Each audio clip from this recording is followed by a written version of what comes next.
Only two of them. Where my son being a family name, where my daughter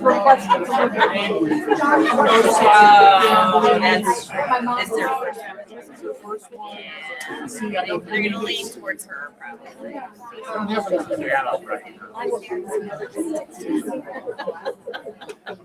And they're not providing any parents. Where do they live? South Bend. Oh. And they're having a baby here.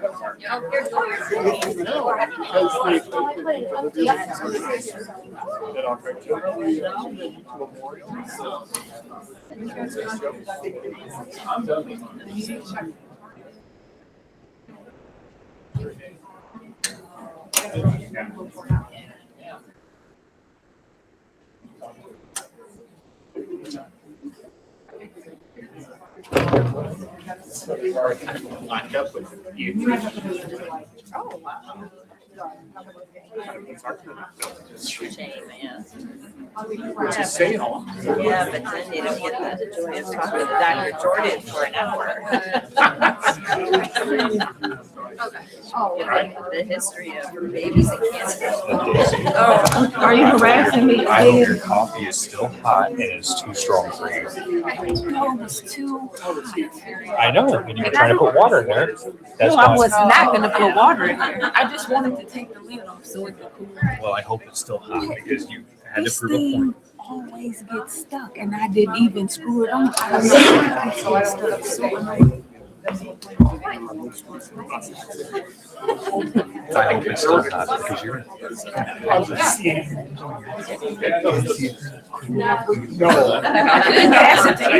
I know. I was the one willing and probably able to help you, and you just. No, I don't. Help assist out. Without spilling coffee on it. See, it's really crazy. It's probably because you're banging on the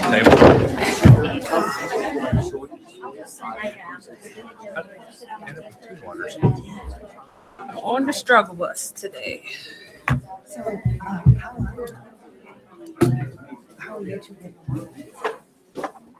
Ain't. Well, Kelly, it ain't good. We'll just leave it at that. Well, we'll have to go to lunch sometime soon. Yes. I think I really need to text you because I think about you all the time. I'm like, oh, but are you hanging in okay I think things are starting to turn around. for the two of you? No, I'm sure. You know what? It is going to turn around because you're a good human being. I should have, yeah. You're bad. No, I'm just kidding. You know, I was in a meeting over at Notre Dame a little bit ago. Yeah, that's what I This was. guy, Oh, whatever. he works for Notre Dame, 47 years old. His wife is 47 years old. They have 7 kids. They're good And Catholics. she's due in January, the 7th month. What's their name? Did you tell them what caused that? Tell them it's not water. That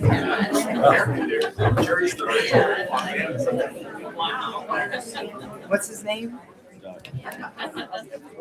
They're just like Chris Frederick.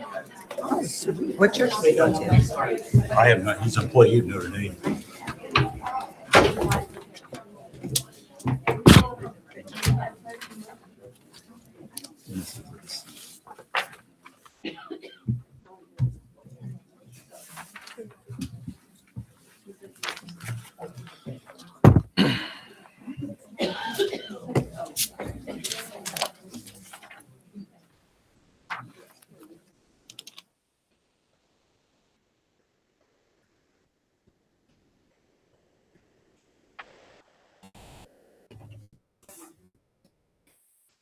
Couple of zeros, please.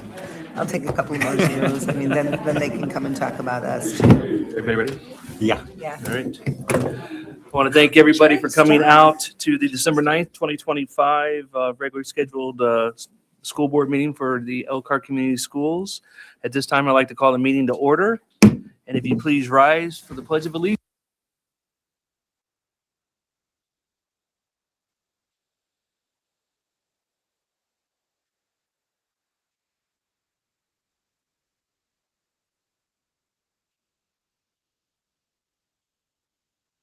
Thank you. Ms. Von der Vellen, the Elkhart Promise. Every student is known by name, challenged, and supported by highly effective staff, and in partnership with the community will graduate career, college ready, and life ready. Thank you very much, Ann. Next on the agenda, we have our invitation to speak protocol. Each of you should have received a pamphlet like this. If you'd like to speak at the meeting on any agenda or non-agenda item, when your name is called, please step up to the microphone, state your name and your affiliation with the district, at which time you'll have 3 minutes to make your public comment. As usual, any personnel or personal student issues, this is not the appropriate venue to bring those forward, so please refrain from that during this time. Dora.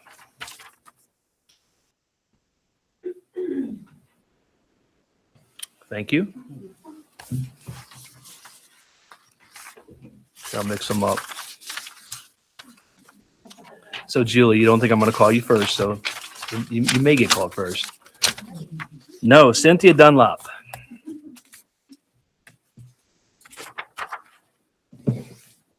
Hello, I'm Cindy Dunlop, and I'm here with Jerry Starr, who is a fellow member of the Elkhart Public Library Board.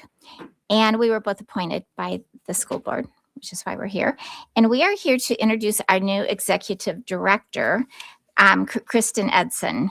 And she started with us on October 1st. And Kristen learned to love the library because she saw it as a place where all were welcomed and a place of connection, discovery, and empowerment.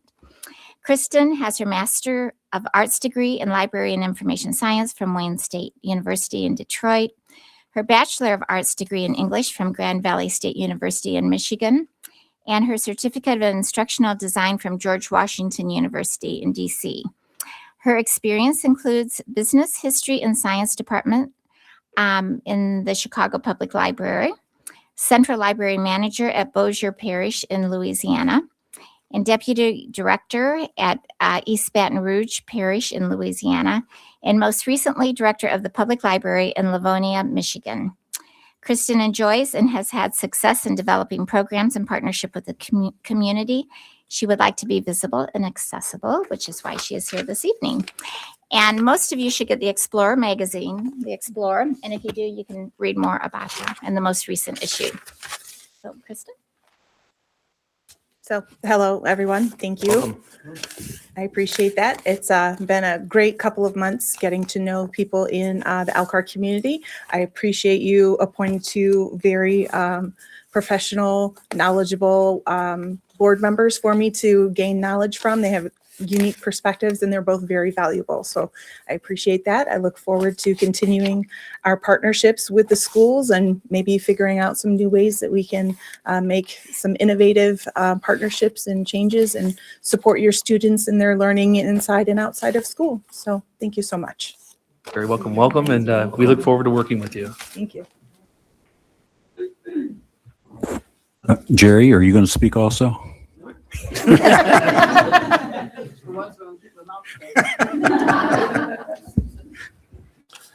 Julie Tyrakowski.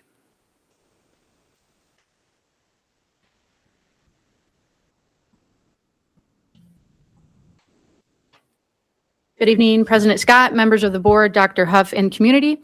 I'm Julie Tarkowski. I have a student in the district and I teach here. Two things I want to speak on tonight. The first thing, I just want to give a shout out to transportation, Alta, Lori, Ty, and all their staff for the amazing work they're doing in shuffling buses and getting kids home. It's kind of, I don't know, if you want to see something fun, stop by UTI after school. The second thing, I gotta get my tissue out just in case. I've practiced like 10 times and I still can't make it all the way through. Tonight, I'm speaking on behalf of Carla Dar. So I'll be speaking in the first person. Hi, I'm Carla Dar, and two of my children go to Pinewood School. I so wanted to be here tonight to share with you the amazing things that are going on at the school. My family was gifted tickets to the concert at the Lerner this evening, so I was unable to attend. Ms. Tarkowski graciously offered to read this letter to you. I need to make sure you know what the school means to my family, and I thought this was a perfect chance. As some of you may know, my family experienced a catastrophic house fire on November 28th. I taught for Elkhart for over 40 years and just retired in the spring. I adopted 3 beautiful humans on August 9th, 2023. I became a first-time mom at 61, and I didn't take this adoption lightly. I taught at Mary Beck, and my boys went there with me. I struggled upon retirement, knowing if I should keep the boys at Beck or move them to our home school, which is Pinewood, or switch school districts altogether. The boys wanted to stay at Beck, but I heard great things about the new principal, Mrs. Martin. After I spoke with her, I knew that we had found a new school home. Her assistant, Ms. Hahn, is a parent of a former student, and she actually did some field work in my classroom, so I already knew and valued her. This morning, I had a difficult time getting my boys out of bed and off to school because they don't want to leave me. And yet, once they see the school, they are ready to go. The staff knows that once my boys arrive in the front door, I have no worries for the rest of the day. I know Mrs. Martin and Mrs. Hahn will reach out and communicate with me any needs that they may have. But the wonderful part about this is that those 2 leaders are not in this alone. Those ladies surround themselves with the most compassionate, helpful, loving, and knowledgeable people. I even had the pleasure of subbing in that building while they look for the perfect teacher to join the 5th grade team. That gave me the unique perspective of being a parent and teaching in the same building. I had the privilege of seeing firsthand how the school runs, and I knew the school would be the perfect fit for us. Please indulge me for a minute while I share some examples. The front office staff make you feel welcome the minute you walk in, and their kindness is shown to all parents and kids when you enter the building. Mr. Shelley, the social worker, and Miss Mayfield, the nurse, both work with my boys and are an important part of my village. My middle son has Mr. Schatzo, and he is actually a former student from my very first class. He's the perfect teacher for my middle son. He is calm but firm, sets high expectations, yet he makes everyone feel like the smartest student in school. I had so much fun teaching beside a former student and watching him shine as an educator. My youngest son has Miss Dingus and Miss Mars, and they were the absolute right fit for my son. He had to repeat 3rd grade due to eye read, and yet my son is made to feel just like the other kids. They help battle meds and behaviors and academics and help my son adjust to a new school, the repeating of a grade, and all of the emotional challenges didn't faze those educators. There are so many others who have touched my family in this short time, from their coaches to the cafeteria workers to the specials teachers to colleagues I know and adore. Pinewood is doing things right. Please take a moment to validate all of their hard work. It truly does take a village, and we are blessed to be Pinewood Panthers. Sincerely, Carla, King, KJ, and Kai. Thank you, Julie. Next, Ralph is a Spellbrong.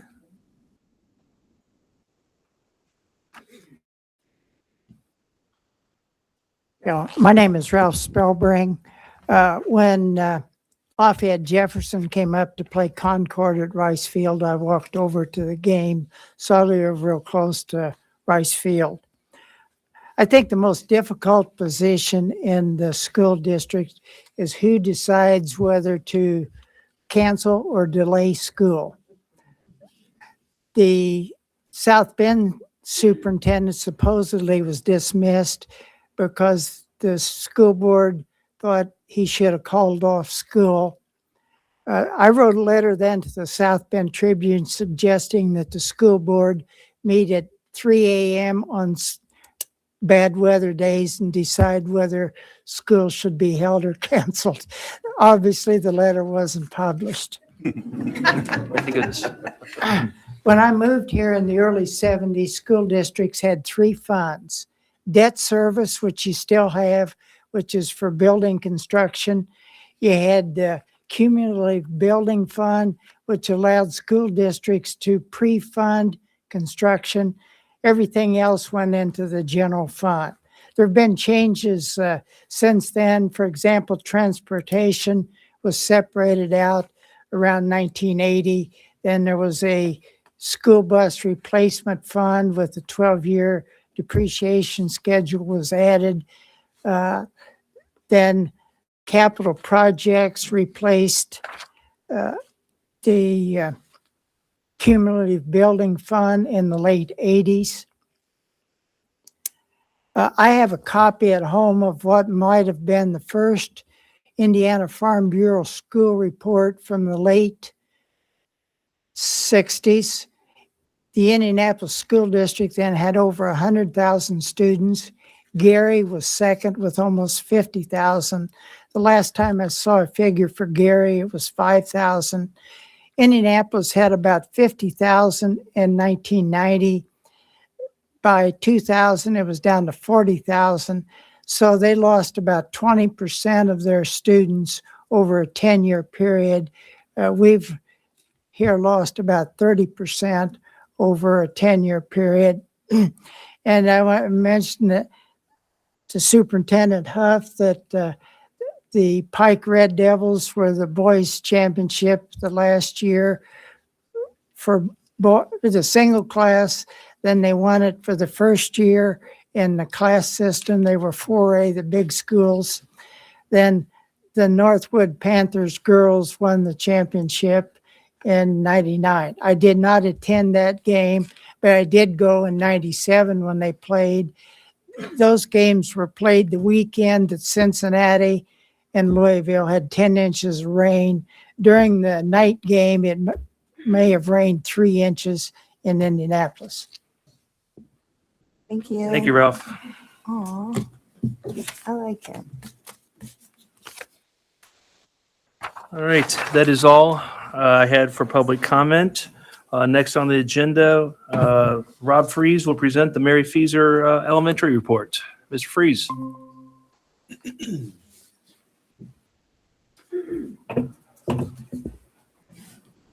I want to thank Dr. Huff and President Scott and the board members for allowing me to talk today a little bit about how great Mary Feaser is. I'll try to keep it brief, but if you know me, I'm kind of a talker, so I know I'll try to keep it down to a minimum of 30, 40 minutes. So, Rob, we will be cutting you off. Okay. I will try my best. So here we go. Oh, yeah, so I'm hand it going to over. dive right in and we're just going to talk a little bit about statistics here and about the data that we have for our school. Attendance. I start off with attendance because obviously if the kids aren't here in our school, it doesn't matter what kind of programs we do, what kind of facilities we have. If our students aren't here, it just doesn't matter. So we look at our attendance from last year. We are at 94% of all students coming to school. At first quarter, we're at 97 and 95, and this seems like like we're on track to keep it to where it was last year, or maybe even a little bit above. But the state doesn't just look at it from this point of view. Okay, they look at it from a different point of view, and so the different point of view, what they do is, this is also how our attendance is by grade level as well. But really, this is what we're really looking at here is the percentage of students here that are here 94% of the time. That means they're going to have to miss less than 11 days of school. So at the state average last year was 87.6. Our school was at 55%. Okay. Fortunately for us, right now, we are currently at 73%, which is even higher than what it was in the first quarter, which was only at 70%. So I'm seeing growth. We're seeing growth. But we want more than that because we understand that when we start getting into the months of January, February, this is where kids start getting sick. This is where parents have a tendency to have maybe transportation issues, things of that nature. So we set a goal for ourselves. We saw the 55%. We wanted to increase it to 65%. So what does that look like? We say numbers all the time, but what does that look like? And so what it means is this: if we want to hit 60, we need 20 more students to come to school have less than 11 absences for this year. If we want to hit 65, that's 40 students that we want to come to school more than they did last year. And so that sounds like a lot, but if you start breaking it down into grade levels and then in class level, that's 2 to 3 kids that we can reach, that we can have the ability to reach within our own classrooms and able to get our attendance to where we need to be and heading in the right direction consistently over time. So what are we going to do? So first of all, I strongly believe, because of our great staff, that the 55 went to 73% because of how they can create a warm, inviting, and safe environment for our children. Our children want to come to school because of our great staff that we have in place. They're caring, they're loving. I see it every single day. They're striving to get the most out of their kids, but yet still understand that there are children and they have needs outside of just academics. But I feel like that's a great spot for us to start, but we need to go ahead and create even more and create incentives. So our excuse me, our guided coalition, we got together and we decided we needed to create some more incentives for our students. So we built it upon individually, classroom, grade level, and then the school. So class individually, we have incentives for our students who come to school on a monthly basis where they will go ahead and have an opportunity to get into a drawing if they're there with a perfect attendance.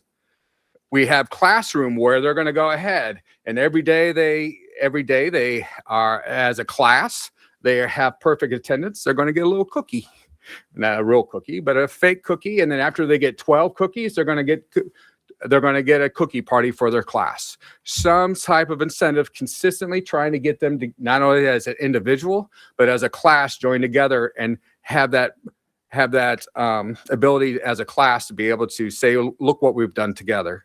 And then we're going to do it as a grade level. We're going to have that as well as a grade level. So the grade level hits 95% each week. We're going to give them a little hurricane sticker, and after they get 5 hurricane stickers, so they're also going to get an incentive for their whole grade level. And then at the end, if we do meet our goal of 65%, our school's then we're going to have a nice party for all of our students, either one way or the other. Even if they weren't part of that 94%, we want that, and we want to go ahead and make sure it's displayed. I think it's so important for our kids to be able to see that every single day. And so we're going to have displays at the front of our school that shows our weekly attendance as grade level and where we're sitting at the 94%. Our iRead scores. This is where, you know what, I wish I could take credit for our iRead scores, being the first year principal here. But I'm extremely proud of our whole staff because this is a staff effort. This is not just 3rd grade. This is K1, 2, and 3. And even our special teachers are heavily involved in what we do. And I'll share that in a moment. But you can see we have consistently grown to the point to where our goal is 96%, which is an extremely large goal for us to achieve. But I feel very confident that we are going to get to that goal because of what our teachers are doing. And I'll talk to you a little bit about that here in a moment. Okay. Our iLearn scores, as you can see, we're in the green. So we're consistently right there. We're not quite where the state average is for our iLearn ELA for 3rd grade. But you can see where as 4th grade, we're starting to develop. We're starting to get to that 41, 42% in our 3rd grade as our 4th grade. 5th grade is right there. We're consistently seeing that as grade level. We're consistently getting better. But what I really like to see here is when you start looking at colors, it's cohorts. So as this is where you look at your 3rd grade in 2023-24, they are at 29%. That same class then jumped up to 41% when they're in 4th grade. So those are now our current 5th grade students. And I'm really excited to see about what they're going to accomplish in our 5th grade. So as you can see, our 4th grade went up to 22% in 23 and then 25. And as we will keep growing. So we're hopeful that we're going to continue to earn those percentages moving them forward. And then so our goal for like I said, for our iRead scores is 91% to 96%. And then our EL is going from an overall 29% to 34%. Our math, we're a little bit better in math than we are in language at this point of time. We're consistently growing, as you can see by the green. And as you get, again, you can see that 4th grade is at 39% or highest and is getting close to where the state average is. 5th grade, again, consistently growing.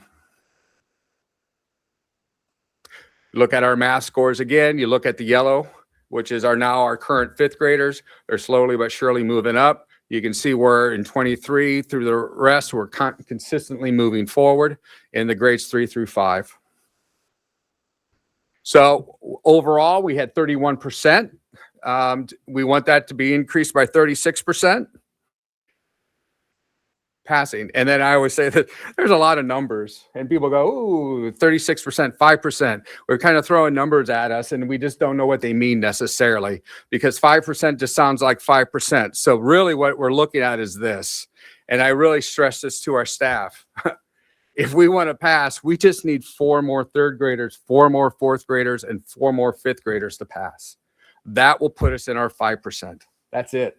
That's it. That's almost 1 or 2 kids in our classrooms. That's all we need in order to achieve our goal. That's it. And I stress that to our staff that it's just 4 more. Okay. And again, this is where we need I-read scores. We need 19 more. We need 19 more of our 3rd graders. Okay. And we're striving to be able to get those 19 more, and actually obviously more than just those 4 or 19 to be able to go ahead and pass. So what do we do? So in tier 1, this is the things that we do for our K through 3 students. You can read them up there. Our tier 2 is really what I'm going to primarily focus on here in a moment, but we do multiple things throughout our tier 1 instruction to be able to be successful with these kids. And we do them with intention.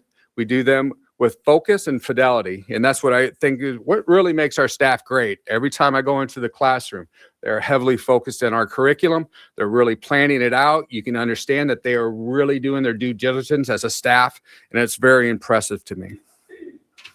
Same thing with 4 or 5, just slightly different. Okay, with what they do. One of the things I do want to add is because of the fact that we got 6th grade going into the middle school now, it frees up a little bit of our special teachers. And I tell you what, they have been hands-on for us. When they have an opportunity, an extra moment, they're in classrooms doing one-on-ones. They're doing pull-outs with small group. They're doing everything and anything that we ask of them to help our children. And they're just all for it. And it's so impressive when our special teachers are doing those types of things. It just shows you how great of a staff we have. Really, I want to just real quick talk about our success. Our success is our tier 2 intervention. We have it through grades 1 and 3. We have 15 teachers and adults working at this very specific time every single, all 4 days of the school week. Okay, for 30 minutes a day. We use our resources to be able to go ahead and make sure that we have the kids in the right sections. We have 1st graders with 3rd graders. We have even a kindergarten in our 2nd grade. In our small group instructions for this, we really are pinpointing what our students really need based on the data that was being provided through Acadience and UFly and things of that nature. So I am so thoroughly impressed with the way our school has come together. And this is what really truly makes us great, is how we have every moment, we have students learning in small groups with our teachers, and it's just fantastic. Whoop, I was going to say one more thing. I'm going to flip back. Maybe not. In theory, I'll flip back. Oh, maybe I'll flip forward. Okay, one last thing. I just want to talk about our 4th and 5th grade. We have since we're really starting to do checkpoints. I just wanted to make sure I gave a shout out to them, because we're really embracing the checkpoints and really seeing how best we can utilize our success time in order to be able to improve our checkpoint scores with each opportunity. And they have embraced it. And it's really, again, it makes me proud about how well our staff is working together in order for us to be the best school that we possibly can be. And I can't be any prouder of my staff than I am. So with that, though, we also have a nice little video, because you know what, I can say what's great about Mary Feeser, but our news team decided they would go ahead and create a video for you guys tonight, and what our school and our kids think is great about Mary Feeser. Thank you.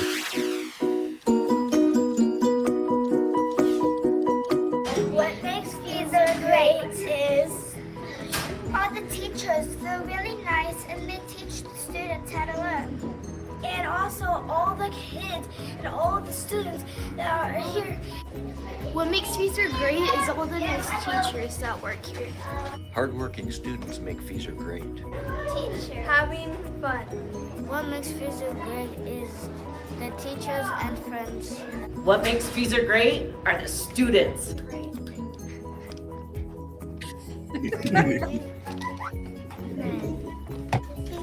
Kind, be helpful. It taught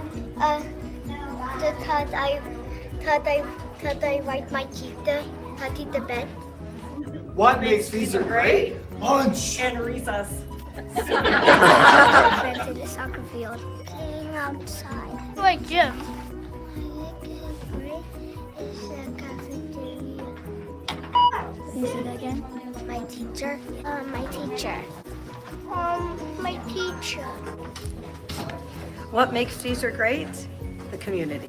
What Feezer makes great is teachers, because they teach students and they make them be smart, and that's what I like. I love it and I like my classroom. Feezer great is all the specials and fun stuff we get to do. Feezer great is the principal. Feezer great is your friends. Something that makes Feezer great is that everybody tries their hardest. What makes Feezer great is sports. Sports makes Feezer great. What makes Feezer great? Pride. What makes Feezer great? Success. Reading. Learning. Because all the kids are learning here. What makes Feezer great is the playground. Feezer great is the playground. Great. What makes Feezer so great to me is the staff. They're like family. I was new in the building. I transferred this year, and they made me feel very welcome. And I love my students. They're amazing.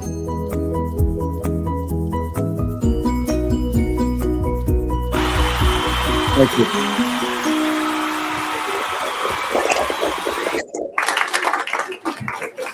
He just wants to get out of there. So. Well, are there any Feezer staff here? Will you please stand? Yeah, please stand. Can we give them?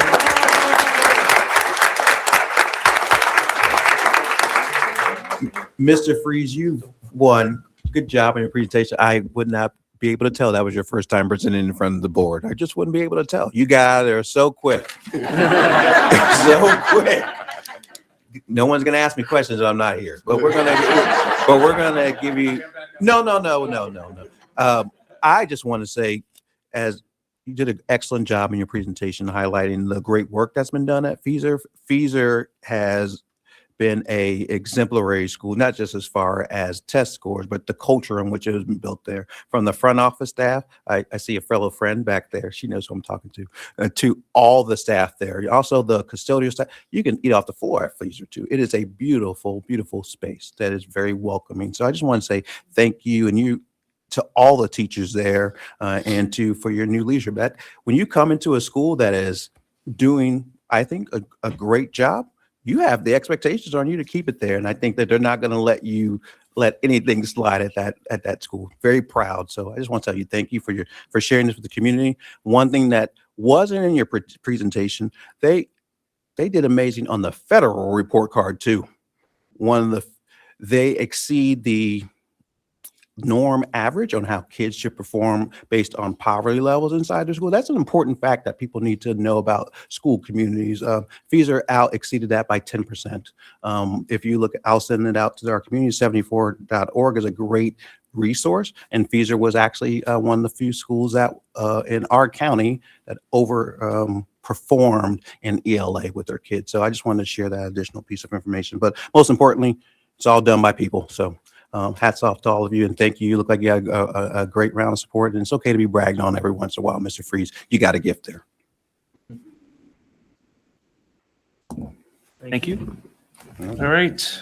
Next on the agenda, we've already heard some great things regarding Pinewood Elementary, and we're going to hear some more from Tracy Martin.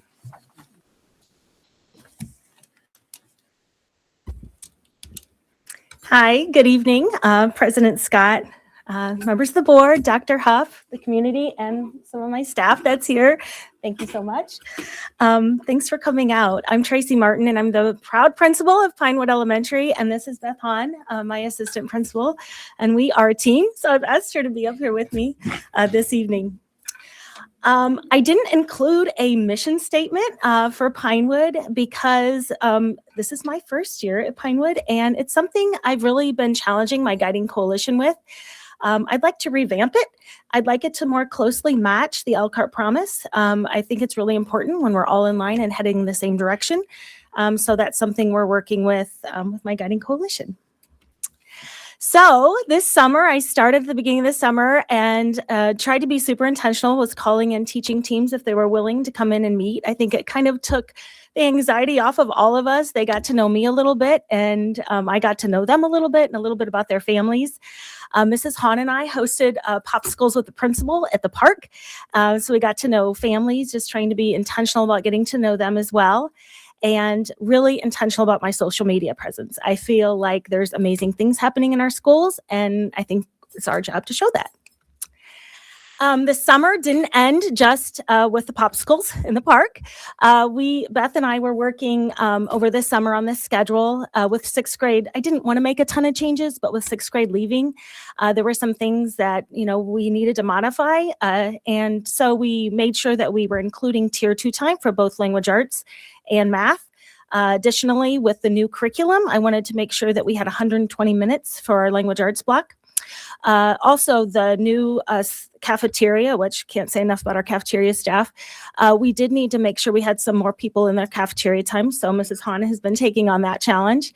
And then our summer kind of ended when the school year started, when the teachers came back, and we were so fortunate to have the Amplify training right at the beginning of the school year.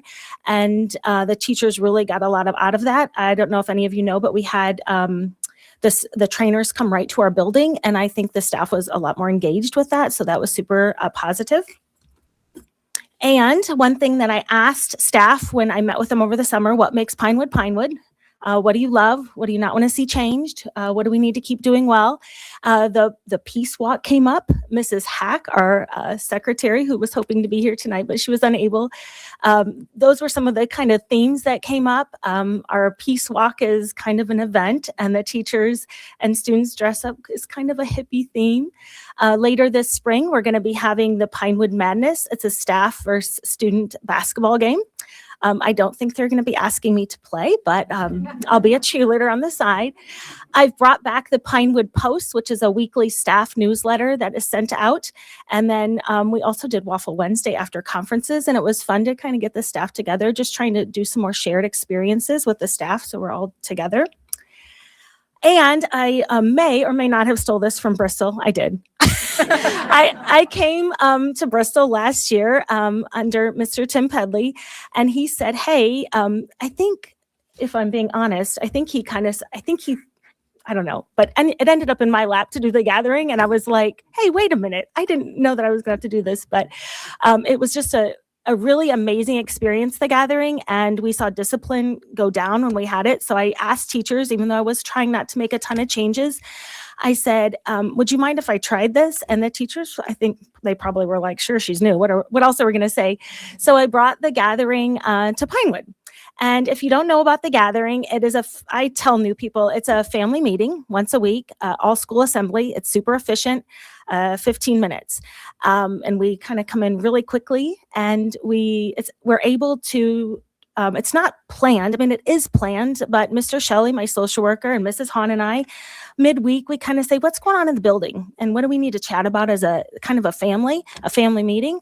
And we present that at the gathering. And then then we also talk about our goals. We celebrate our attendance. At the end of College Go Week, we brought in Dr. Young from Manchester University. Have a little connection there. She came with 400 swag bags for students, which they loved. That topic then becomes an automatic, I send it to teachers, like the slides that I've used, and that becomes part of a morning meeting. So we can be a little more intentional with the messaging there in a smaller scale, and they can have more discussion. And then recently I had two people in the same week say, this should be sent to parents. So we've started including that each week to parents. I want to brag a little bit. I should let Mrs. Hahn brag about this, but she was very intentional last year about attendance, and we ended at the very top for elementary schools, district high for attendance, and we're on track. Although I said to the students last week at the gathering, you're not going to make me a liar in front of the board, right? Because the last few weeks with the snow days and things, that's been difficult, but we're on track to hit 95% for the year. So I read over time, we've set a goal at 92%. They did an amazing job last year. 87% of our students passed. I believe we had 57% of our second graders pass. So it's a little lighter lift this year, but we'd like to hit that 92% for this year. ELA, I learned, our goal is 34%. I never feel like that's good enough. We're going to talk a little bit later about why I think we're going to be able to hit these goals. And math, our goal is 41%. So how are we going to get there? Well, I see it as a three-prong effort: student support, staff support, and family engagement. That's how we're going to get there. So our student support, we're so fortunate in the district to have picked CKLA, high rigor curriculum, and I love it. We're realigning our current math curriculum to those I Learn checkpoints. The pacing and the curriculum guides that the district, Mrs. Cedarberg, is working on, those have been huge, and I've heard some really amazing things coming out of those meetings. We're going to be super intentional with our supports for students. Mr.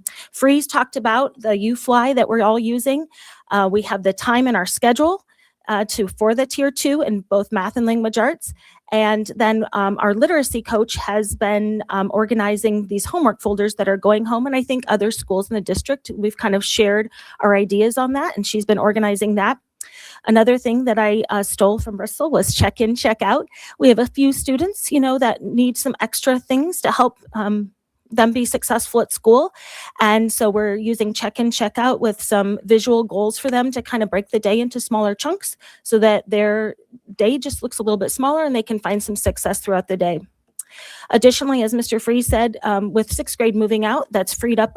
We've had some little times in the day for our specials teachers and some other staff to make some connections with students that need that time as well. So we're connecting some of our specials teachers just like for 10 minutes at a time, working with students that need that extra support.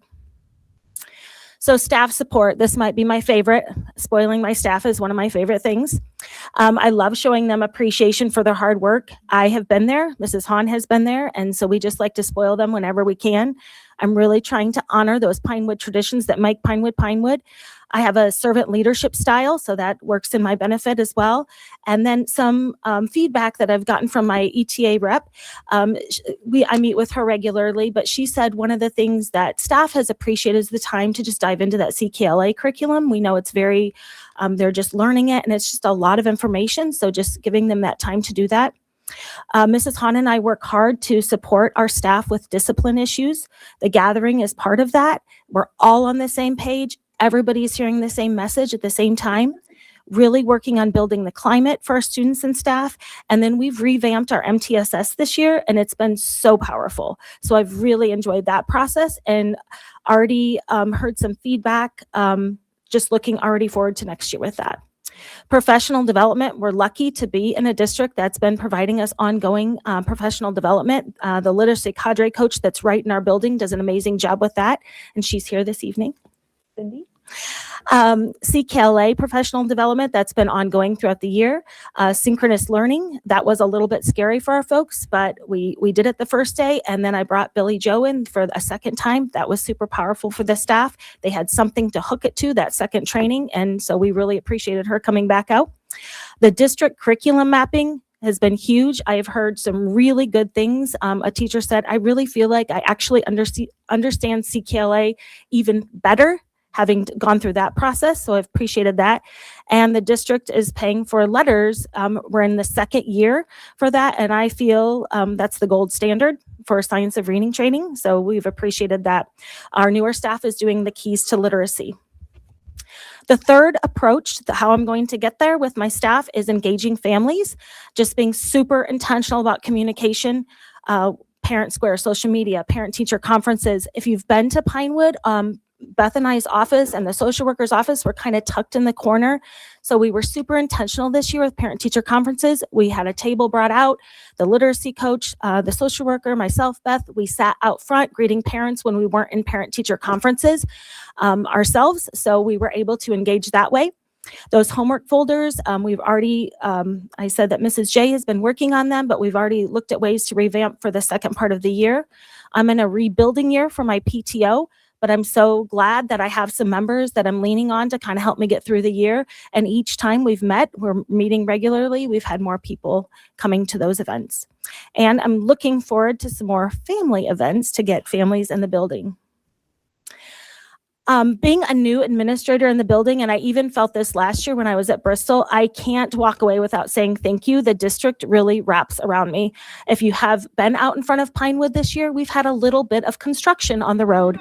I believe I reached out to Tony Giannese right before school started, and I said, have you been out here lately? Because it's kind of, and he's like, yeah, I've got this. I've been talking to him all summer. Not only did he come, Mr. Snyder, Mr. Paulson showed up, and they all went and walked and talked to the construction workers and had made it so our buses could get in and out, and our staff and our parents made it. And it was like literally the first day of school. So we appreciated that. Shout out to Human Resources who've helped me a ton. Leslie, I appreciate her all the time. I tell her, she stops, walks me through things, helps me understand. Mrs. Reese has a one-on-one with all of her administrators, which is huge. Dr. Roush, Dr. Huff, it's a text message and I can communicate with them if needed, and I appreciate that.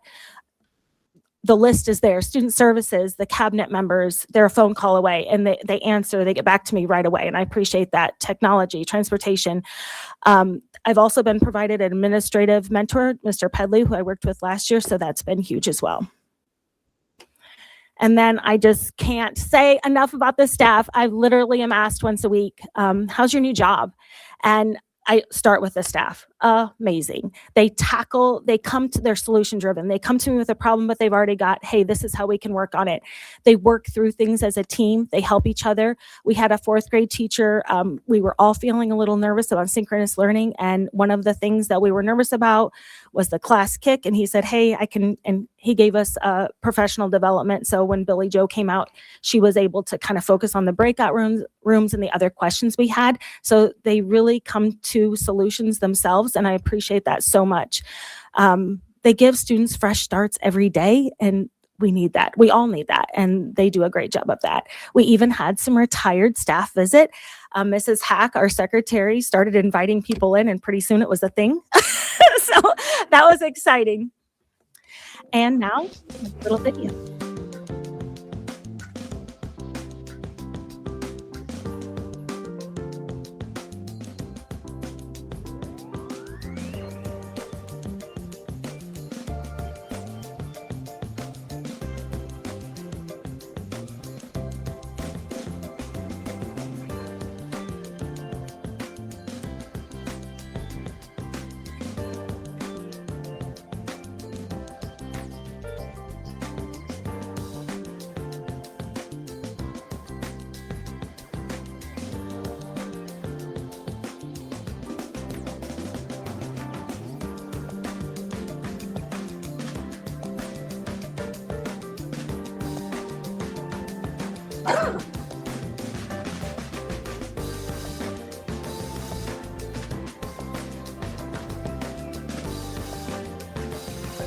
I love Pinewood.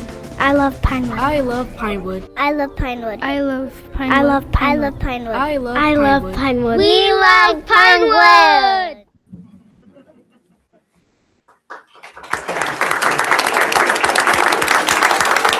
Are there any questions I could answer?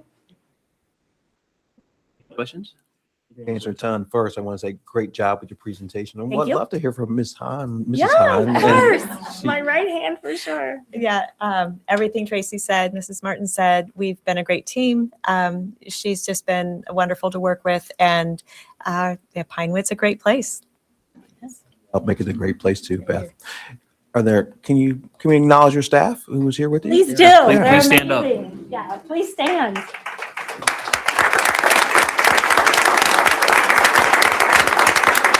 And I should give credit. Ms. Shank put together my video for me in the heartbeat. I don't know how she does it. She did a wonderful job. One of the Yes. things I picked up, one of the themes I picked up from your video is that everything has a purpose. Everything, a place for everything. Everything has a place. You definitely are intentional about creating or reestablishing in some places the culture that is needed for kids and for staff.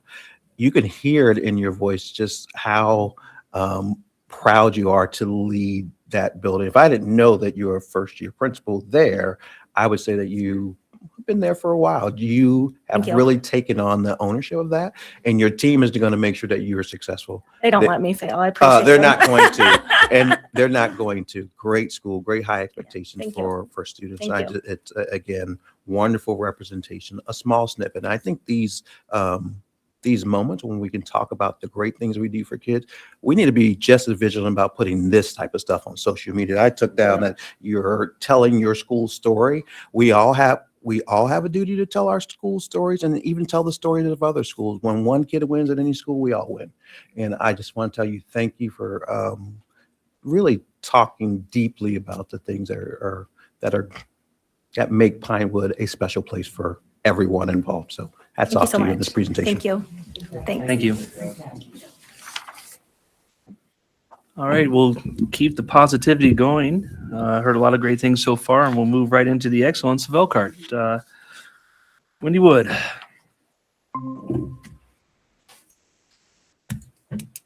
Thank you, President Scott, members of the board, Dr. Huff, community members. I'm grateful for the opportunity to share highlights in the areas of academics, arts, and athletics.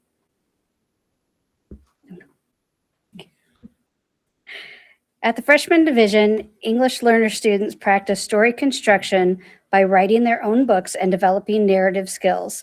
They then visited Mary Beck Elementary and were able to share their stories with second and third grade students.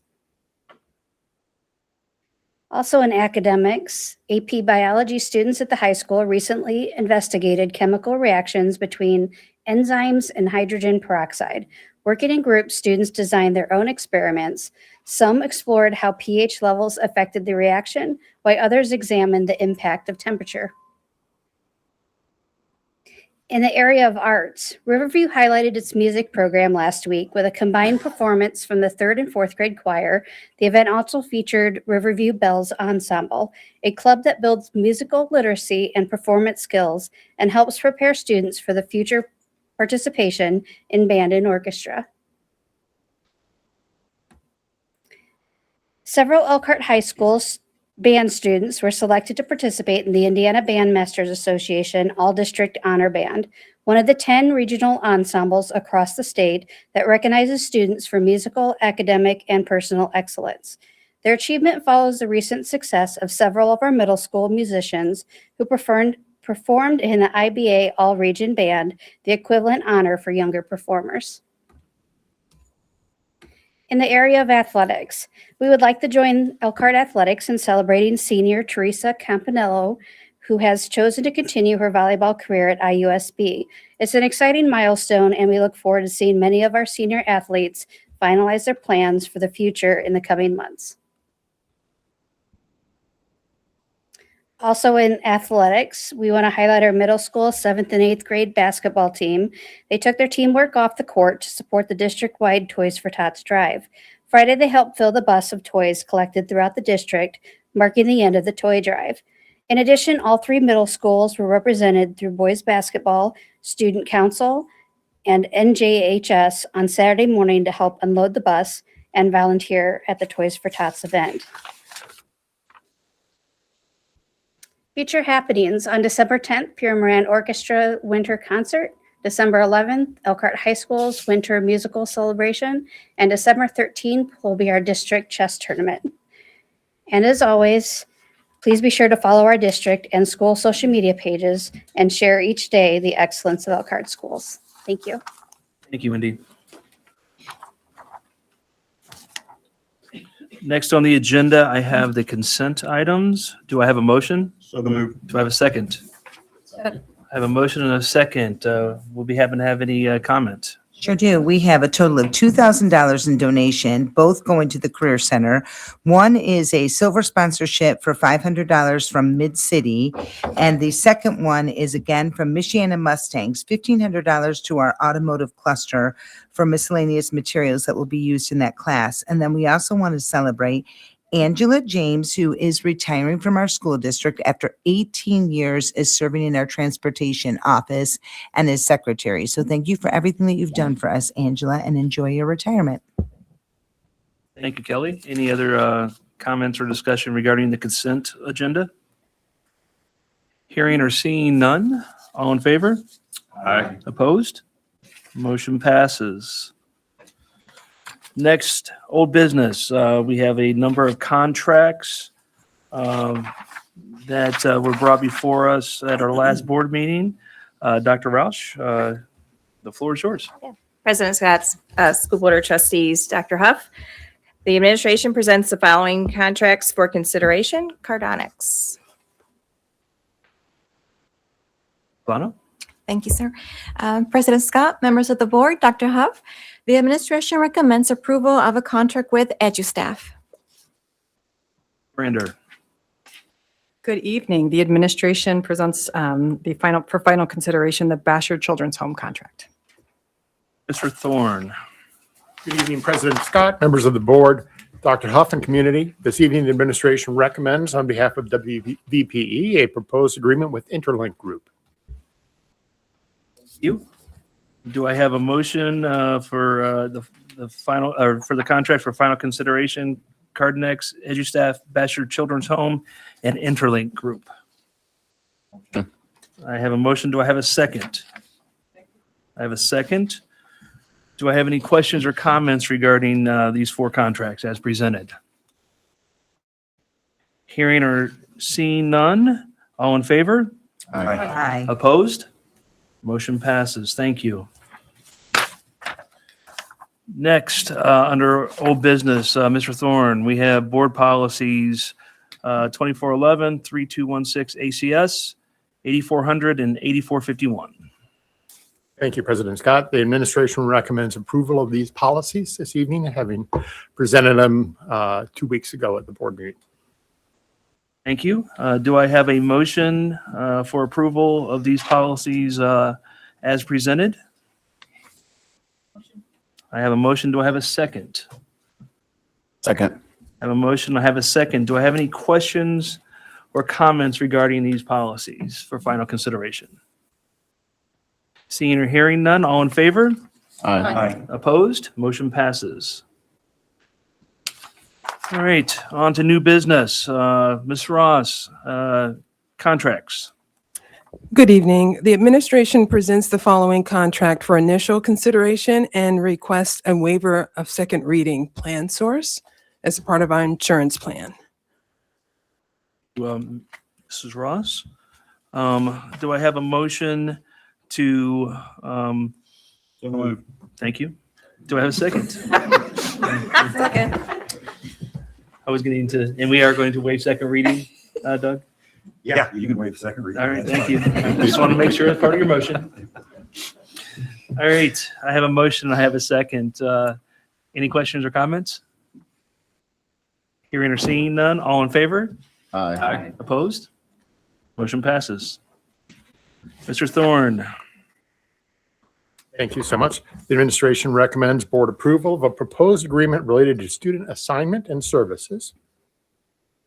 Do I have a motion for the approval of the agreement related to student assignment and services? So moved. Do I have a second? Second. I have a motion and I have a second. Any question or comments regarding this agreement? Hearing none, all in favor? Aye. Opposed? Motion passes. Thank you. Thank you, Mr. Thorne. Mrs. Lozano, resolution. Good evening once again. The administration recommends board approval of the resolution as presented. Thank you.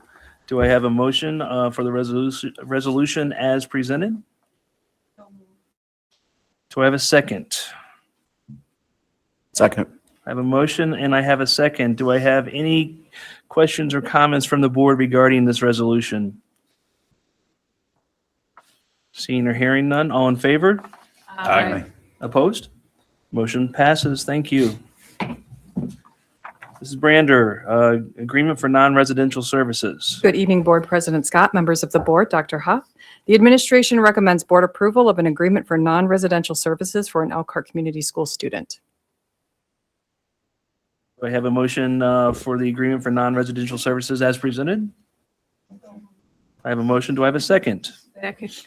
I have a motion and I have a second. Do I have any questions or comments regarding this agreement? Hearing or seeing none, all in favor? Aye. Opposed? Motion passes. Thank you. Dr. Roush, the 2026-2027 school calendar. Thank you, President Scott, School Board of Trustees, Dr. Huff. The 2026-2027 school calendar, the administration presents the proposed 2026-27 school calendar and requests a waiver of second reading. Dr. Roush, do I have a motion for the 2026-2027 school calendar with a waiver of second reading? Thank you. I second. I have a motion and I have a second. Do I have any questions or comments regarding the 2026-2027 school calendar from the board?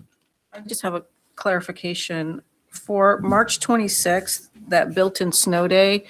So we're treating, I guess, we're treating that day as an old, our old way school day. So if we happen to have a day where we have to call off school, we're still going to be using the synchronous or asynchronous learning days for those. This is just a specific snow day for this date. Correct. Yes.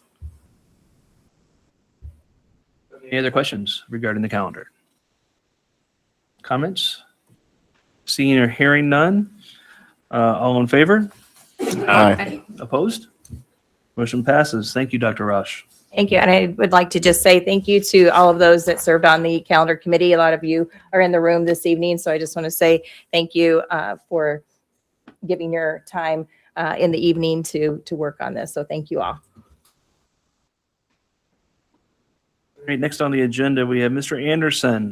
You have some new course proposals for us. Good evening, President Scott, members of the board, Dr. Huff. The administration presents the following proposed new course offerings for board review: Fundamentals of Human Services, Community Health Worker, and Healthcare Specialist.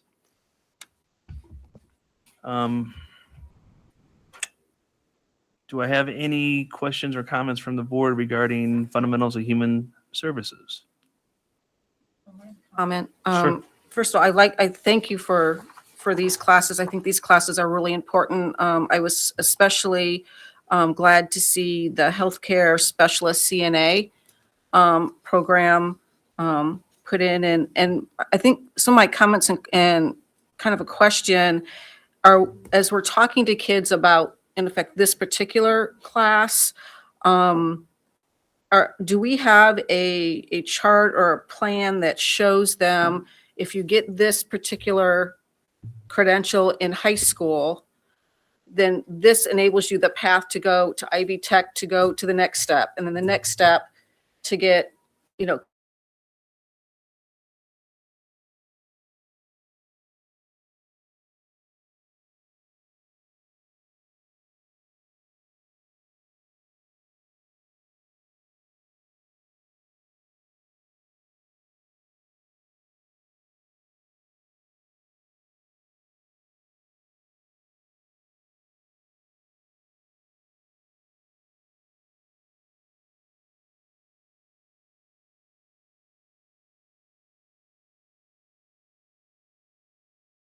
just want to make sure that we've got those conversations and things in place to do. And are we going to be able to, if the need is great, would we be able to increase the numbers? I'm very lucky to have the director of the Career Center with us this evening. Mr. Akins, could you address Mr. Munham? Good evening, Board, President Scott, Dr. Huff. Most certainly. The addition of this is due to two factors. The first factor is our existing pre-nursing program that focuses on the certified medical assistant position. We max that out on a regular basis, have waiting lists. This patient care role, because that's what this is, the CNA role, is one that we think will help us have two parallel opportunities to train students and help them understand the different opportunities, whether they're in the hospital or long-term setting or in the clinic or doctor office setting. It's also in the direct response to a request from Beacon as far as in how we get more people into a patient care role. In all of our healthcare programs, we do have those pathways designed and the information there to help them see where we stack those credentials and where they can lead the student.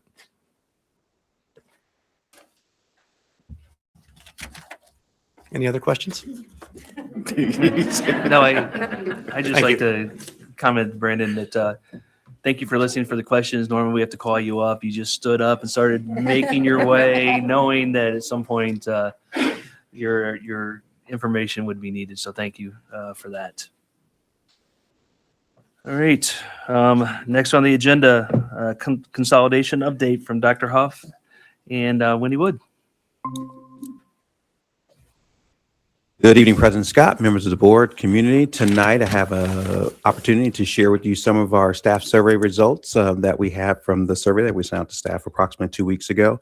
I have the pleasure of presenting tonight with Mrs. Wendy Wood, who helped to collect this information, helped to disaggregate, but also is going to give some insight onto how this information has been captured and how we're going to share this not only with our staff in an email after this board meeting, but also what are our next steps to make sure that we continue to get some dialogue with our staff members as we go through this very critical process. So again, our goal is always to make sure that we're giving information in a transparent manner, but also in a timely manner. This is what we said we would do at the last board meeting. And I feel very proud that we are sticking to that timeline and that we are making sure that we are honoring and our staff voice, and we'll continue to have some different opportunities as well. So, okay, next slide. Oh, well, I'm going to pull Mr. Freeze and go back.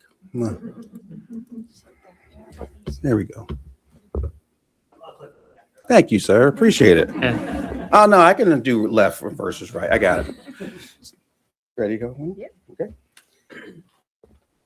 Our staff survey we sent to all staff on November 25th, 2025. It closed on December 3rd. The format for our survey was anonymous and multiple choice. It helped encourage feedback, and we wanted to hear from everybody. Can I add to that? Yeah, absolutely. And there also was an open-ended portion too. So individuals were able to, if there wasn't a question that was asked of the survey, they could chime in and share their thoughts. I think it's very important when we reach out to our stakeholders that everything is just not in one format, that they're able to convey their thoughts in multiple ways. So, and you'll see that today, that we were able to aggregate information in both that multiple choice format and in that open-ended part of the survey. Can I ask a quick question? How did the survey go out? What form of media? Went out through Parrot Square, so it went to everybody's emails. Great, thank you.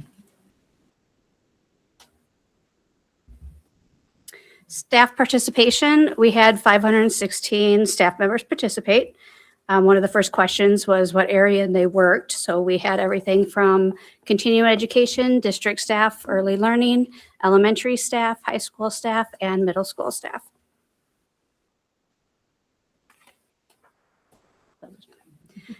One of the next questions was how well do you understand the district financial situation? Not used to sharing.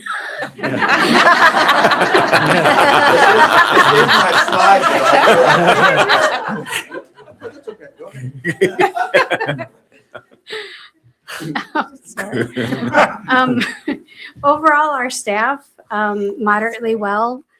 We had 201 answer that. Slightly well, we had 88. Not well at all, we had 32. Very well, 135, and extremely well, 55.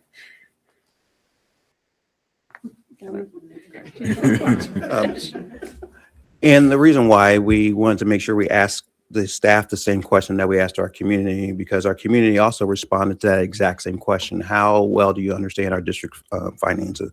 Overall, our staff, 80% and above, said that they understood our finances. And with the community, it was at 92%. So there's like a 12% difference. But remember, the scale is very, we had 516 of our staff respond. Community, I think we had roughly 87 where people respond to that particular question. No, that's not. 87 people respond to that question. So very different when it came to that. But we wanted to show that for the most part, there's a pretty strong understanding of the mission that we are tasked with. And so that allows people to fully engage into this process. So I thought it was important to show where that question aligned up in both the community and with our staff. One of our multi-part questions was how important it is to have those schools that are well-staffed and resourced. 318 said extremely important, and 178 said very important. And this is a very similar question, but this has to do with our after-school programming. Again, how important it is for these to be well-staffed and resourced. Resource means that when we do the consolidation, will there be appropriate ratios? Will there be funding that's tied to it? Will teachers receive support and all those things? So we want to make sure we get a lot more descriptive when we talk about that. Again, you can see the numbers, 111 of our staff members thought this was very important for our district. I'm sorry, not very important, extremely important. 180 thought it was very important. You can look at the rest of the numbers. Overall, they're telling us, hey, as we do this work, make sure when we get to the other side that I'm able to do the work and also do it well. And I think that's important that we listen to that as they have taken their time and to give us this information, not only again in that multiple choice format, but as we dug through their comments, you could see the passion in our staff members' voices about how important this process is to them and also how many are anxious about this. And we need to recognize in this moment when they're giving us their feedback that we're taking it in and using it to help us to guide to make those decisions. So I just wanted to say for after school programming, very important to our staff. Our next question is about the balanced distribution of resources. 262 found it very important, 165 extremely important. And can I add on to that? Okay. Right now, currently, I'm going to speak to our elementary schools. We have schools that received title funding. We have schools that don't. We have teachers who are bringing in, I think across all schools, bringing in some resources to supplement materials. The way things are currently now, I believe that CKLA is a great way to have us have a guaranteed viable curriculum and with our ELA. But I think for a very long time, our staff has had to go out of their way to supplement curriculum to make sure that the kids had a great chance in the classroom. So this, again, consolidation is just not about buildings. It's about also looking at the practices that we have as well. And so I think when I see the question, balanced distribution of resources, will this school have the same fighting chance as the other schools? And right now, it's very difficult to look our schools in the eye and say that they're all have the same type of support. If you go to the consolidation website, you see there's a different amount of per pupil spend on the students. And I think as we do this work, we will see some realignment as far as not just an overall class sizes, like we want to keep everything the same as far as what we have now, but also we're able to allocate funding just a little bit differently and not be spread so thin should the board approve to continue on with this process. Oh, I have the next one. And then we talked about school boundaries. Our schools are dramatically different, some in demographic makeup, in socioeconomic makeup, and in resource makeup. I think the teachers, if they came up and followed me, it's very different from one place to another. Some is just based off of geographically where our families reside, but also in we have a greater population of English language learners in some schools, but also sometimes they're not supported at the levels in which we would like for them to be. We have students who require some additional supports, whether it's through IEPs, whether it's through some 504s, that's not equal across the school district. The goal is not always to have equal number everywhere, but I do think there's a part of having equity in our school system. I think it's very important for us as a district as we're going through this process to make sure that we get this right. And what I'm talking about is making sure that we're distributing our resources fairly across the schools. Boundaries are very important. One of the questions someone asked, well, not one, it was like, what, maybe 17 of the staff members. Hey, are you going to take time to look at some of the boundaries? And then one we'll share you a little bit later, we have to. It's almost impossible to do this work without looking at some of the boundary lines. And so our staff is very well attuned, and I think this is a huge kudos to them. They know that this work is just not moving one school into another. They know that you have to do some additional work as well. So I wanted you to just see tonight just how well attuned our staff members who responded understood the assignment when it came towards the school boundaries. And so again, we also, that'll be an additional opportunity for the community and for our staff members to give us some input on that as well, should we continue to go down that path. Staff were asked what their primary concerns about the school consolidation and how it may impact staff during transitioning. We had 306 that selected staff assignment job roles, 361 potential reduction and redistribution, 329 uncertainty about future placement or responsibilities, 289 increased workload or expanded responsibilities, and 158 adjusting to new schedules, procedures, and expectations. We also had 66 that fell under other, and those consisted of optional comments or concerns and additional questions. Yeah.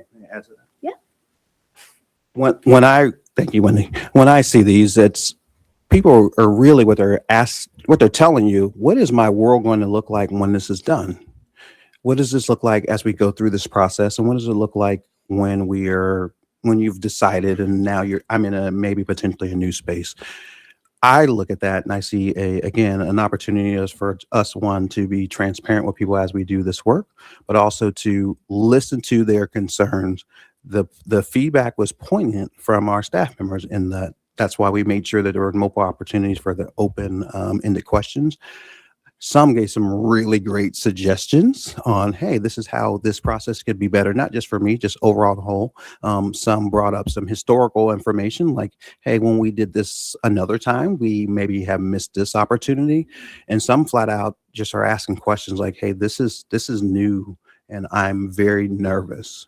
But I'm very nervous. Can you help me to understand? So again, I appreciated everyone who took the opportunity to respond to this. But when I see this on the board, people just want to know what their work is going to look like. And I think that is very fair. And I think that's from a very wise staff. So, and again, when we say staff, this was sent to our entire staff in our school district, not just to a certain group. So I just want to make sure that that was also clarified as well.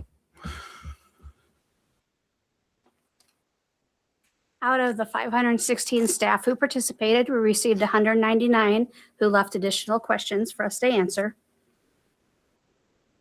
The process in which we'd answered these questions. We reviewed all the questions, combined all the like questions into 10 categories, looked at each of those categories, and were able to consolidate those questions even more and ended up with 56 additional questions.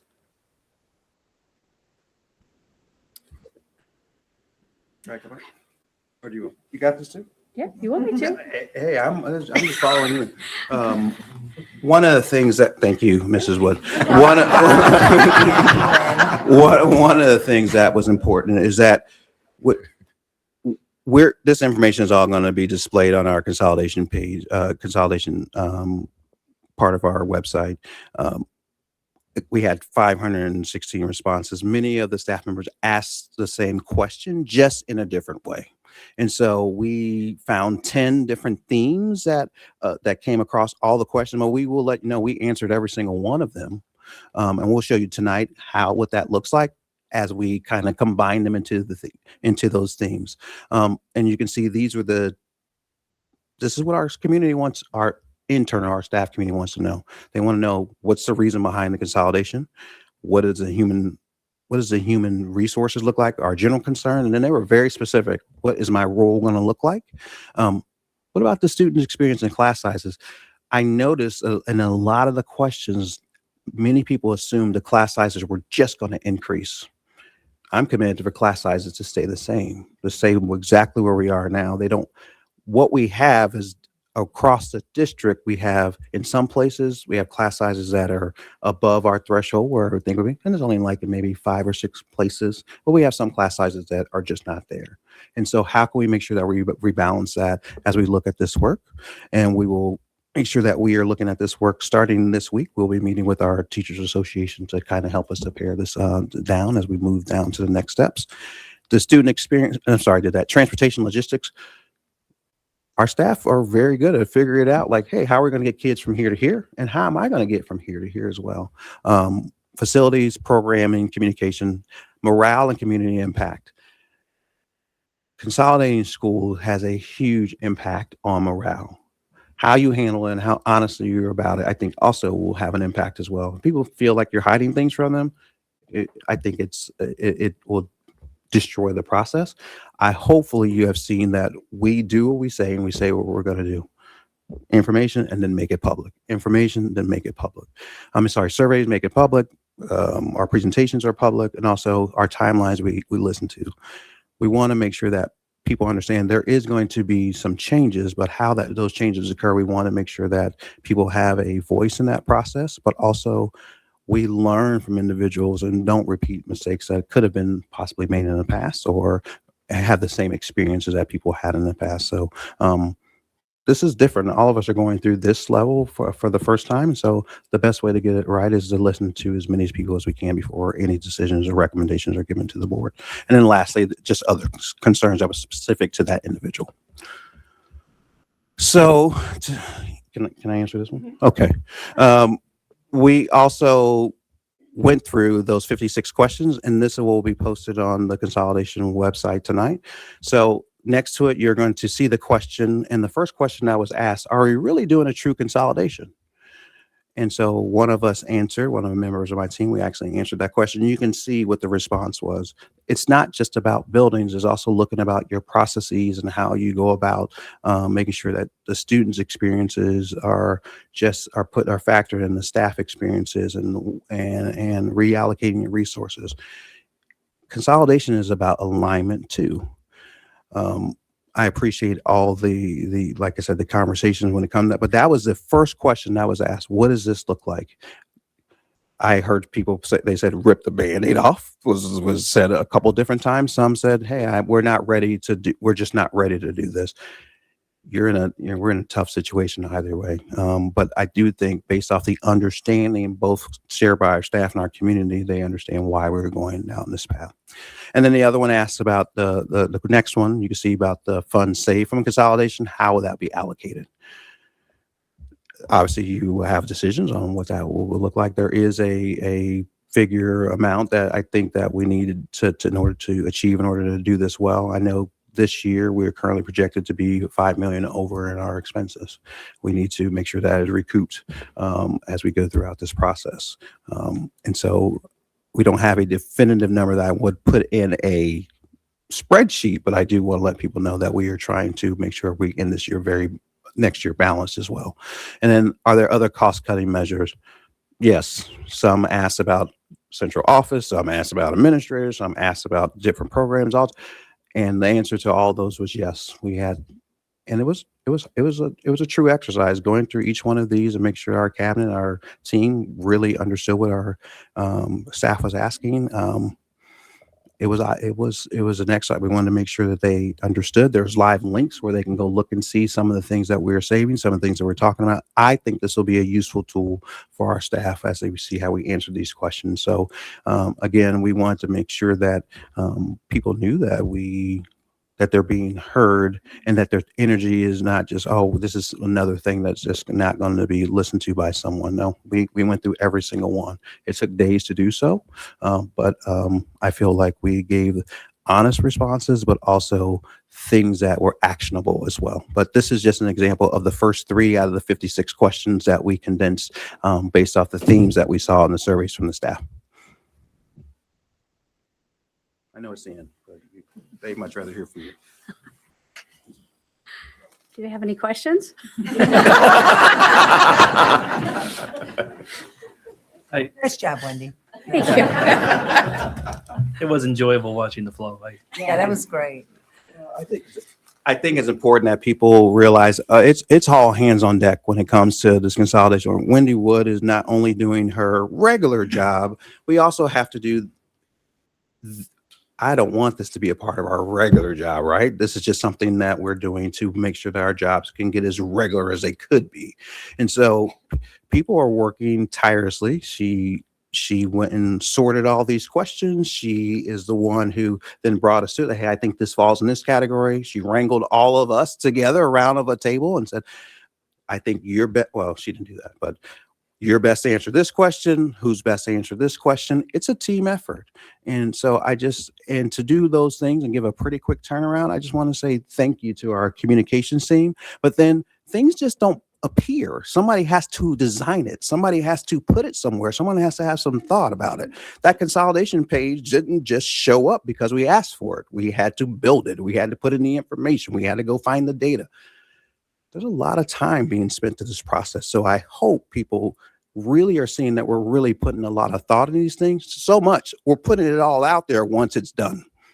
When tonight, before people get home, you'll get oh, hey, Wendy, we'll send this out to our community through Parent Square, because we are very open about the process. I was almost going to say proud of the work.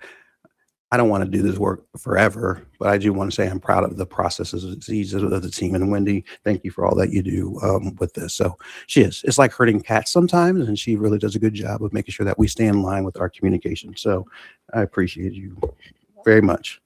This was awkward, but we'll do better next time.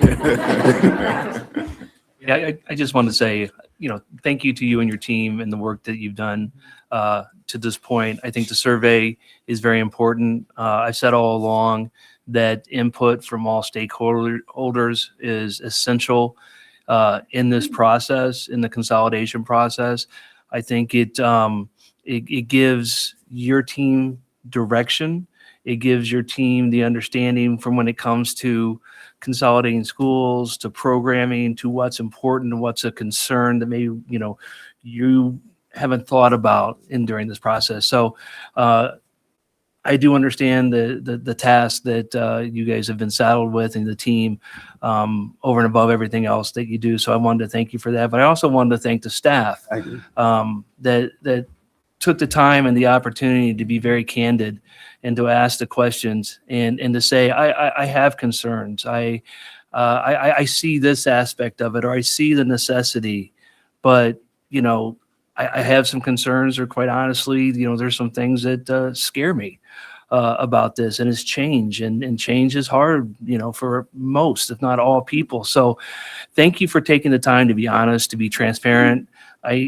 Again, I feel like I'm saying this at every meeting, but I still encourage you, as information comes out, and this is my question, is there an avenue for staff to say, hey, I went back to the dashboard, I read through the questions, now have additional questions, or I have another question. Is there an opportunity for them to submit those? I think we have no problem reopening the survey. I wanted to also share with you, we do intend to go speak to every single one of the schools as well about because your understanding changes, right, as you absorb new information. My understanding of this process is changed as we've gone through it. So again, we'll work with building leaders. We'll work with our teacher association. We'll work with the other groups as well, our custodians, our tech department, our security, to make sure that we are meeting and getting not in the face, we're getting in front of all our people to answer those questions. And so I think that is a lot of our work that we will have start in January. We talked about that at our leadership team meeting today, but also what is the best way to deliver that information as well. So again, I look forward to having those conversations. I think an engaged community, and I think a community that shares truthful information will make sure that this goes well. I see sometimes I try not to go into those spaces in the world. I use our website, and I use usually our communication team. But sometimes we do sometimes fall victim to people sharing misinformation about this process, and sometimes it's from internal. And I think the more that our people have correct and accurate information, the better they can advocate and the better they can be engaged in this process. So I really hope that people take time to go back and look at the consolidation page, to take time to go look to see how the district has share that they're going to answer, and then hold them accountable. Like, this is what you said that you were going to do. So I really think this is an opportunity for us to share with the community, with our stakeholders. This is how we do business, and this is how we do it in a professional way, and in a way that we take people's input, but then we put it to action. Sometimes people give input and they feel like it's just lost in the void. And I don't want that to be clearly my reputation. I certainly don't want that to be our district's reputation as well. That's when input stops coming in, when it's 100%. Ignored, or you feel like it's being ignored. And everything that I've seen in this process is that is not what you guys are doing. You're addressing every question, every issue, and I applaud you for that. That's so very important. Thank you. So again, to answer your question, next step, January would be most likely when all those meetings will occur. We still have to define some dates, work with, again, I said those employee groups to make sure that we can get time and places established. And so I'll make sure at our next board meeting, oh, that's the 16th, that's in the morning. I will make sure that the community is informed when those times are as well. Any other questions can I answer for you?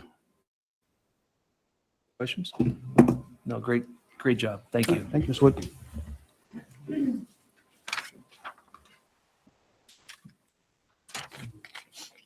We'll give you a moment to gather. What is doing this part today? I'll be very brief. You turning it over to me? I'm Superintendent. The floor is yours. Thank you, President Scott, members of the board, community. Just want to echo, I'm very proud of our two new administrators coming up and just bragging on their schools. It's nice to see that, one, you made good hires and they're wonderful individuals, but they're being rallied around by their staff. Those presentations tonight were fantastic. So Mr. Freeze, Mrs. Martin, and to your schools, hats off to you. We are also in the stretch run of the school season. There is almost a choir performance every night. So if you want to hear some really good music, make sure that you look at our district website, look at our event pages. You'll see pretty much some location, our middle schools, our elementary schools, and high school. I think high school next week has a performance almost every single day of our winter concerts. And so I look forward to going to quite a few. So please join me. They would love to see you. Our arts programs are great here. Also, I want to give a huge shout out to our high school team for putting on the diploma night last night at the freshman division. There have been dramatic changes here in the state of Indiana regarding of how kids will traverse through our high school system. So I think the team did a really wonderful job sharing the new expectation of the diploma requirements. So hats off to Mr. Anderson, Dr. Roush, and to Lacey and Adriana. Sorry, I shouldn't call them by their first name. I know their last name. Don't try to whisper that to me. I just want to say I just want to tell you thank you to all of them for putting it on last night. Great job, families. This is not just a one-time. We're going to be talking about the diploma a lot, and then pretty soon you're going to hear us talking about the new accountability model that's going to come out when that's. It could be adopted in January should the state choose to do so. And that hopefully we'll have another night that goes along with that as well. I also want to give a shout out to Mrs. Himori Hollett. Hopefully I'm saying that correctly. Did I say it correctly, Mr. Anderson? He is my correct person apparently out there in the audience. She won the McKinney's Realty for Heroes Teacher of the Month.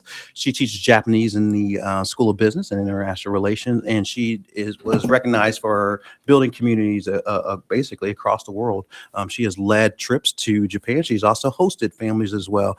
Elkhart is known for these type of experiences. So I just want to say thank you for continuing doing that work. That is a huge indicator of how we're just not only making a difference here, but also in sister schools. And we have other school districts who want to come and be a part of those experiences that we provide kids. And so hats off to her for leading that work. And last, but certainly not least, I think somebody talked a lot tonight about the weather and how that is literally, he mentioned South Bend, and I didn't know where he was going. I was like, man, you're trying to get me fired. But one of the things I just want to say thank you to the road crews, the mechanics, and the bus drivers. They are out at 3 a.m. I get up at 3:30 a.m. to hear and sometimes to look at it. It is almost like a 24-hour round the clock job. you have a very small window to make those decisions. I get on the phone with Mr. Giannessi at 4 o'clock in the morning and just to try to make the best decisions that we can. And the best decision that we can, I think most of the time we get it right. There are going to be times where we're not going to get it right because you know what? It snows or weather happens after we make those decisions. So one of the things that I think that we can do is encourage families to sign up for Stop Finder. That is something, if your child is riding the bus, I would implore you to sign up for that app. It lets you know when the bus is going to be in your neighborhood, so your kid is just not waiting out in the cold. Last week we had over 300 people sign up for that, and that's still not enough. We only have 20% of our families signed up for that free app. Please do so if you have an opportunity. Just take it a couple of minutes to do so. But it will tell you literally in real time where your baby is when the bus is coming to your house, but also where they are when they're on the bus. So I think it's a great safety measure for us too. Mr. Smith has been pointing just how important that is.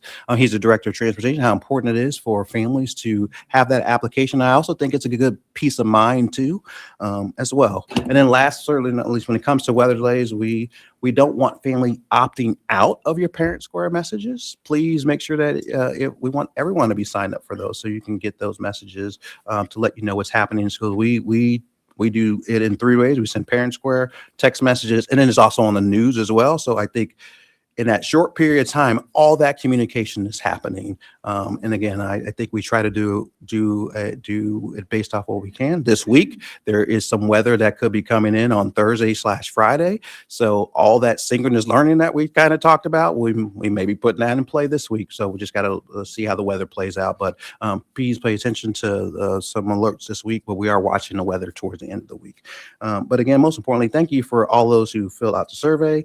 Thank you for the continued support of the leadership team. I know that you are working hard and overtime to make everything happen as far as behind the scenes consolidation. Really appreciate you. And with that, President Scott, I'm going to turn it back over to you. Thank you. What was the name of the app again? Stop Finder. What was it? Stop? I don't know if he's being serious. It's Stop Finder, ladies and gentlemen. Stop Finder. I've heard you say it 3 times. Oh, I don't know. Mistake. Stop Finder. It is very important. And then last but certainly not least, I would be remiss. I just want to say had a really good time this weekend with my son. My son, I don't know, he is a freshman at IU. He is a great young man. He thinks all that IU does is they just win. They win. They just win. They played a giant football game this weekend. They beat some university that's out there. But anyway, I just want to say hats off to you if you're a huge IU fan. This is a great time. I know experiencing winning it's very important and it's a learned skill. Ohio State has already learned that. So I just want to. We adapted it just very well to winning. Yeah. But seriously, I just say the reason why I say that is one of the things, the messages is we should always, the prosperity of others is sometimes just saying, hey, you know what? It's nice to see when other people do well, just like when our kids do well. If the kids at Pinewood are doing well, I hope the people at Mary Daly and at Riverview and at Mary Feeser are giving just as loud of claps. So if we can do that for football teams, we certainly could do it for kids. And so I just want to make sure that we understand that we're all in this work. But that was a great win for IU. It was I was in shambles the entire weekend. So, but at least you still have a really good band. Back to you, President. Yeah. Thank you, Dr. Huff. Do I have anything from the board this evening? Oh, no, please you. No, absolutely not. Yes, I had the fortunate ability to spend today and tomorrow at the Notre Dame, and there's a Heartland Defense and Maritime Forum that I'm attending, and believe it or not, we're going back into the shipbuilding business, and we're going back into the drone building business in a huge way. Okay, now how does that affect us? Okay, because we are primarily situated with our departments and our career center, from welding to building trades. I mean, they're talking about building submarines. They're talking about building ships, naval defense systems and stuff like that. Across the board, it touches every discipline that we have within the school corporation. Okay. One of the things that I pointed out to them that they, were talking, because tomorrow they're going into workforce development and stuff like that, but they kind of start at the college level and stuff like that, when in fact, they need to start at the middle school, right? And start in gearing kids into these disciplines, to be successful. I talked to the Army, the Navy, and the Air Force, and they were all impressed with the fact that we have 147 students in our junior ROTC program here. And just across the board, the diesel mechanics, the carpentry, the healthcare, you name it, we do it here. We should be a key player with Heartland Defense and what's coming at us and down the road.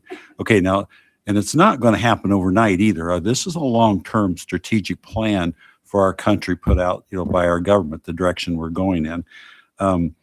What I would say is that if Dr. Huff has anybody to spare that would be interested in talking about workforce development or listening about it, I will be happy to take you with me tomorrow. At any rate, that is all I have about that. Thank you. Thank you, Doug. Thanks, Doug. Anyone else? Me? Obviously, thank you for the opportunity for spare. I will put that ask out to cabinet, and they are more than welcome to go with Mr. Weaver to workforce development. Just let me know. We'll arrange that. I know you guys want to go home, so it's a really quick. Yes. I know. Unsung hero quickly. Elementary coaches from basketball, volleyball, cheerleading. If you've never seen them, they showed up at the basketball game. They showed up at the football game. The cheerleaders have been everywhere. If you've not seen or met any of your elementary coaches, please congratulate them. They heard all of the little athletes all over the fields and everywhere, and they're a miracle to watch, and they give a lot of time up. All right, knock that off, Mrs. Sturge. I know you want to go home. I'm teasing. But yeah, so just make sure that you say thank you to all of your elementary coaches, because I just watched what they did with the basketball players and the cheerleaders this Saturday when a particular school won, and they did an amazing job with the way that they took care of all of their athletes. So our unsung heroes this week is our elementary sports coaches. Thank you, Mrs. Mullins. Anyone else from the board? All right. Thank you, everyone, for coming out. Meeting is adjourned. All right.